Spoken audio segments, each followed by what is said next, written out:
Bismillahirrahmanirrahim. Alhamdulillahilladzi istafa ba'da ibadihi bisuluki tariqil muqarrabin wa nawwara qalbahu binuril imani wal yaqin. Wassalatu wassalam ala sayyidil mursalin wa ala alihi wa ashabihi wat tabi'in. Amma ba'du.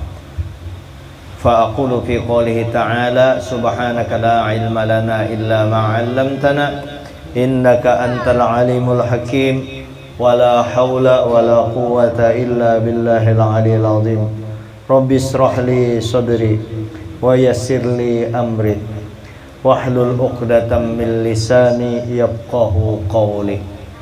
Yang saya muliakan para habaib, Sahibul Majlis Al-Habib Hussein bin Umar Al-Ghidri Al-Habib Umar Al-Khirid Al-Habib Salim Al-Jufri, dan para habaib yang lain, Habib Bagir, Habib Reza, dan para habaib yang lain, para guru, yang guru Jijubai, guru Haji Jam, guru Upi, dan para jamaah yang dimuliakan Allah Subhanahu wa ta'ala. Pertama-tama kita bersyukur kepada Allah dengan mengucapkan Alhamdulillahirabbil alamin. Kemudian salawat dan salam kita sampaikan kepada junjungan kita Nabi besar Muhammad sallallahu alaihi wasallam, yang mana kita sudah banyak ribuan tadi sudah membaca salawat kepada Nabi, dan juga pada kesempatan ini kita membaca salawat kepada Nabi dengan ucapan Allahumma salli wa sallim wa barik ala sayyidina Muhammadin wa ala alihi wa sahbihi ajma'in. Pertama-tama ulun minta ampun maaf kadusa alasan macam-macam, pokoknya minta ampun maaf khususnya kepada Habib Husin.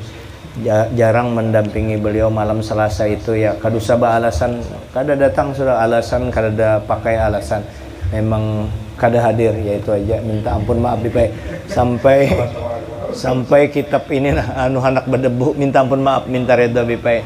Tapi perlu Habib ketahui, saya tidak membuka majelis di malam Selasa karena kadang-kadang peguruan memerintah mesti isi itu sini, kadang-kadang ada kawal yang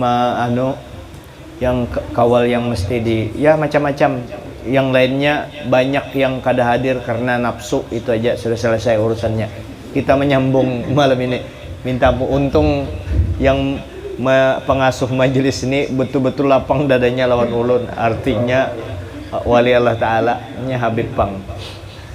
Minta ampun juga kepada Habib Ali, saya itu juga bipai ulun kada maelangi pian minta maaf Bib. Dulu waktu Sidin masih ada di dunia, ulun kada memadakan Sidin masih hidup. Waktu masih ada di dunia, di sini kan hidup juga masih Sidin Wali. Waktu masih ada di dunia 3 sampai 4 kali sehari ke sini, yaitu tepang. Mudahan Allah Ta'ala jangan pisahkan kami dengan para habaib. Minta maaf benar. Ini menyambung berapa bulan. Qala al-muallif rahimahullah ta'ala wa nafa'ana bihi wa bi'ulumi fid darain amin. Sampai ulun melihat Habib Umar Ba'anum, ya kada tahu lagi sudah Habib Umar Ba'anum Habib Umar. Qala al-muallif rahimahullah ta'ala wa nafa'ana bihi wa bi'ulumi fid darain amin.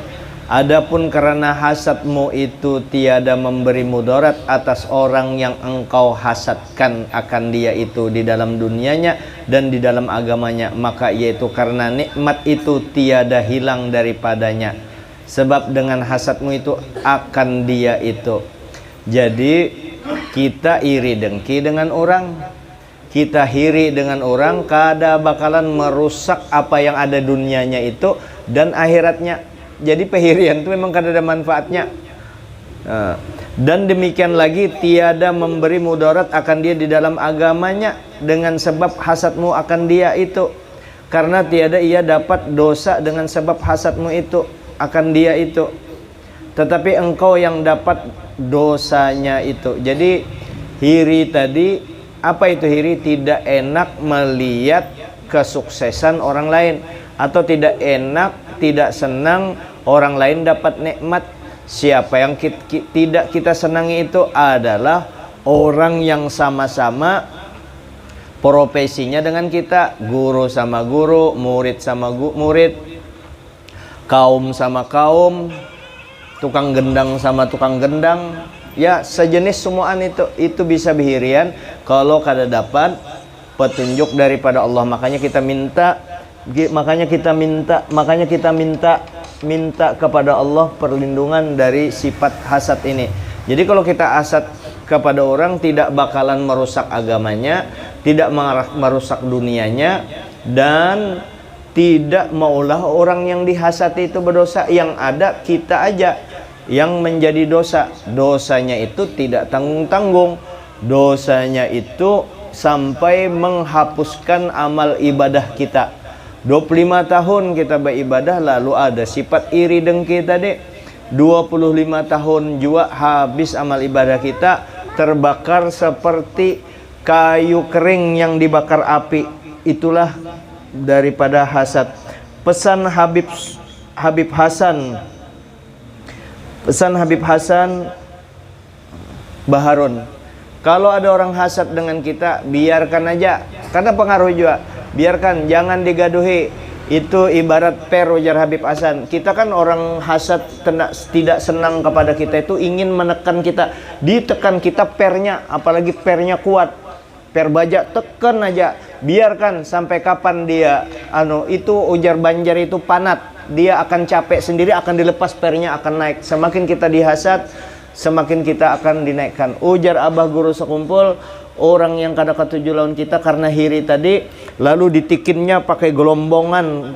Kita ibaratnya gelombongan yang dihiri, ditekan, semakin dalam dia menekan, semakin kencang hiri dengkinya, semakin dalam maka dia akan lepas. Kalau dilepas, gelombongan itu akan tinggi. Jadi itu aja, bertahan, bersyukur. Dan orang yang diiri itu tidak mungkin kalau tidak punya nikmat. Makanya Nabi menyebutkan kullu dzi ni'matin mahsud. Setiap orang yang dapat anugerah nikmat dari Allah pasti dihiri orang. Lihati di kantor. Kalau ada di kantor orang itu lain daripada lain, orangnya jujur, kinerjanya bagus, cepat naik pangkatnya, pasti banyak yang mengiri. Tapi kalau orang culas, orang pemalar, orang menyakiti hati orang, mana mau orang mehiri? Bapak mehiri orang kada baik. Biasa yang dihiri itu adalah orang yang baik. Berarti kalau kita dihiri orang, berarti kita sedang, Allah Ta'ala sedang memberitakan kepada kita bahwa kita punya keistimewaan. Bersyukur, alhamdulillah.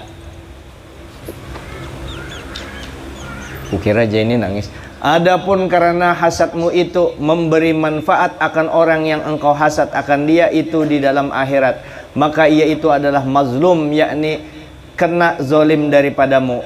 Dan telah maklum bahwasanya orang mazlum itu dapat ia beberapa pahala di dalam akhirat. Dan lagi segala amal yang kebajikan bagi orang yang hasad itu akan didapat oleh orang yang kena hasad itu.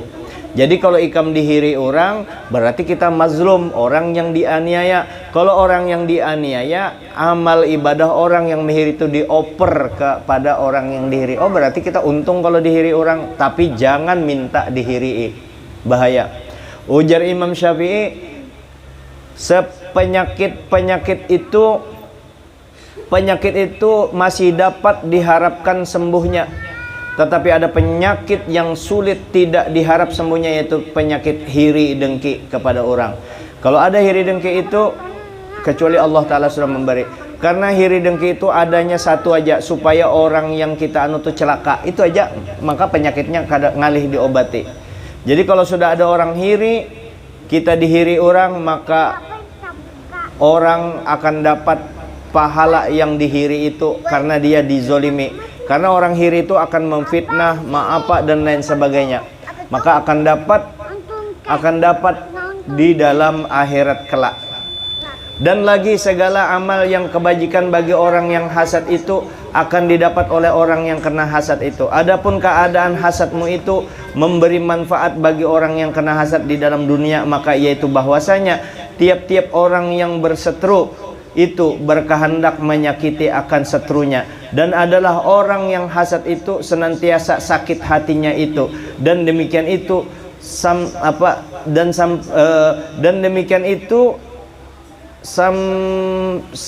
samkilah kehendak orang yang kena hasad itu, sampailah, dan demikian itu sampailah kehendak orang yang kena hasad itu. Jadi orang yang hiri itu kan sakit hati. Inya bisi kulkas satu pintu, terus tetangga sebelah nukar kulkas yang 2 pintu, hendak memasukkan ke rumahnya aja dibuka dulu pintunya kada muat, saking gana sakit hatinya melihat orang di sebelah itu, karenanya kada ketuju. Nah itu sakit hatinya. Dan apabila engkau ketahui akan sekalian orang yang tersebut itu dengan pengetahuan yang yakin, niscaya hilanglah hasadmu itu dari dalam hatimu itu, insyaallah ta'ala bihaulihi wa quwatihi. Adapun amal yang memberi manfaat bagi menghilangkan hasad, nah ini amalan supaya hasad kita hilang yang di dalam hati itu, maka yaitu bahwa hendaklah engkau ketahui akan hukum hasad itu. Jadi pertama diketahui hukum hasad itu apa, hukum hiri dengki itu apa. Maka tiap-tiap datang hasad itu di dalam hatimu, maka hendaklah engkau lawani akan dia, dilawan, yakni apabila datang hasadmu itu daripada perkataan mencela akan orang yang engkau hasad akan dia itu, hendaklah engkau puji akan dia. Jadi kalau ada kita hendak mencela orang yang kita hiri kelihatannya dengan orang itu, iri menurut ukuran kita, nasihati kita ukur. Nah maka hasad tadi kan hukumnya dosa, kita hukumnya, lalu kita takutan, lalu kita cari yang memuji orang itu, cari yang adanya, kalau nya kada ada pujian berdiam memuji. Sebab biasanya orang hasad itu kan dilandasi iri tadi, dilandasi orang marah yang dilandasi iri tadi, sulit benar melihati kebaikan orang lain. Nah maka, dan apabila bangkit hasadmu itu atas takabur akan dia, maka hendaklah engkau tawadu akan dia. Jadi ada lagi melalui hasad ini masuk lagi sifat takabur, karena merasa tinggi daripada orang itu ditambah hiri lagi, maka hendaklah kita tawadu. Minto aja sudah. Kita hiri ulun guru, dikira orang guru sudah. Sekalinya ada orang anyar aja jadi guru, sudah tinggi anunya. Di dalam hati kita kan pasti hebat aku daripada inya, tapi nya diangkat Allah Ta'ala derajatnya. Lalu ada sifat hiri, hendak menyambati itu, hendak menyambati karena lebih tinggi. Oh itu jar. Kalau sudah ada sifat tidak senang melihat misalnya ada kiai, ada habib yang datang, kan sama-sama satu pendakwah ini, aku kehilangan murid, kada ada lagi habib tuh, maka masih anum 20 25 diciumi orang tangannya. Guru Ahmad Zaini hanya raja datang di Samarinda, sudah bisi majelis besar, bisi pondok, aku maka kada bisi apa-apa, lalu aku hiri, lalu aku hendak menyambati tadi, kan hiri tadi, hiri, lalu aku merasa aku ini pintar, aku ini tuha, aku ini lebih hebat daripada guru itu misalnya. Kenapa aku kada tinggi, lalu aku hendak menyambati. Artinya jalur takabur tadi, takabur hasad melalui jalur takabur, lalu kita ambil sifat tawadu untuk mengobati tadi. Bujur pang inya masih anom, Allah Ta'ala mahendaki bujur pang inya masih anom, inya memang jauh hebat juga ibadahnya, hatinya, pandirannya bagus, kada kayak kita, nangka itu. Jadi bisa menghilangkan sifat hasad tadi. Jadi hukum hasad tadi. Jadi akan tawadu, yakni hendaklah engkau merendahkan diri kepadanya. Dan apabila bangkit hasad itu datang atas berkehendak menegahkan daripada memberi akan dia kebajikan, maka hendaklah engkau tambahi memberi kebajikan itu baginya. Kada usah aja, rencana nak memberi 50.000 aja, karena pemberi orang dibarinya 200.000, itu 50.000 aja, padahal sama aja nya, begawinya sama apa? Karena hiri, bukan karena benci. Ini kita bicara hiri, maka hendaklah kita tambahi, jadi ditambahi yang itu supaya menghilangkan hasad kita. Dan apabila engkau hasad akan dia sebab benci, nah ini benci akan dia, maka hendaklah engkau kasih sayang kepadanya, karena benci dianukan. Demikianlah engkau perbuat akan lawan sekalian sebab hasad yang tersebut dahulu itu. Dan apabila engkau perbuat akan sekalian yang demikian itu, niscaya hilang akan dosa hasadmu itu. insyaallah wallahu a'lam. Nah, jadi menghilangkan sifat hasad, hasad itu menghancurkan amal ibadah kita. Jadi kalau ada melalui jalur-jalur yang jahat, kita lawan daripada lawan sifat itu. Kalau hendak merendahkan inya, kalau kita merasa takabur, ambil tawadhu. Kalau kita hendak memberi sedikit, beri banyak. Kalau kita hendak memarahi, benci dengan inya dengan kasih sayang. Nah, itu semua kadakawa didapatkan secara instan. Harus terus kita latih dan kita latih. Kayak itu aja sudah. Kalau kita hiri misalnya juga, hiri orang diberi rezeki lebih daripada kita, kita hendak bahiri lawaninya, ingat yang membagi rezeki itu Allah. Itu Allah, itu kurang beribadah, aku ahli ibadah, kenapa itu bari? Terserah Allah Ta'ala. Ujar Allah Ta'ala, ikam ka aku Tuhan, aku lebih pantas memberinya, kenapa kita mehiri? Berarti kita mengatur Tuhan secara kada langsung. Makanya sifat hasad ini bujur-bujur hancur-hancuran. Ingat, Habil dan Qabil itu gara-gara sifat iri. Orang banyak terjadi bermusuhan, bahkan sampai menghilangkan nyawa karena iri dengki. Nah, mudah-mudahan kita terlepas daripada sifat iri dengki ini. Itulah yang dapat saya sampaikan. Mudah-mudahan berkat para habaib, berkat para guru-guru kita, orang-orang soleh kita, bisa menjauhi satu sifat yang sangat membahayakan ini. Itulah insyaallah akan kita sambung lagi al-babus sadisu fi zammid dunya. Bab yang keenam, yaitu pada masalah menyatakan kecelaan dunia, dunia yang tercela. Nah, jadi bagaimana dunia yang tercela itu pembahasannya. Nah, ini pembahasannya yang beliau adopsi dari kitab Ihya Ulumuddin Asy-Syaikh Abdus Somad Al-Palembani, bukan Ar-Riyawi. Al-Palembani Syekh Abdus Somad yang sezaman dengan Syekh Muhammad Arsyad Al-Banjari. Adapun Syekh Abdus Somad Ar-Riyawi, yaitu Habib Syekh guru atau Ustadz Abdus Somad yang sekarang sudah viral jadi profesor sudah beliau, dan sidin sudah bisi bini sudah Syekh Abdus Somad Ar-Riyawi sudah kawin kalau hanyar-hanyar ini. Nah, itu ini aja yang dapat ulun sampaikan. Mudah-mudahan kita dapat daripada al-alim al-allama Asy-Syaikh Abdus Somad Al-Palembani. Hadanallahu wa iyyakum ajma'in. Wallahu muwaffiq ila aqwamit thoriq. Assalamualaikum warahmatullahi wabarakatuh.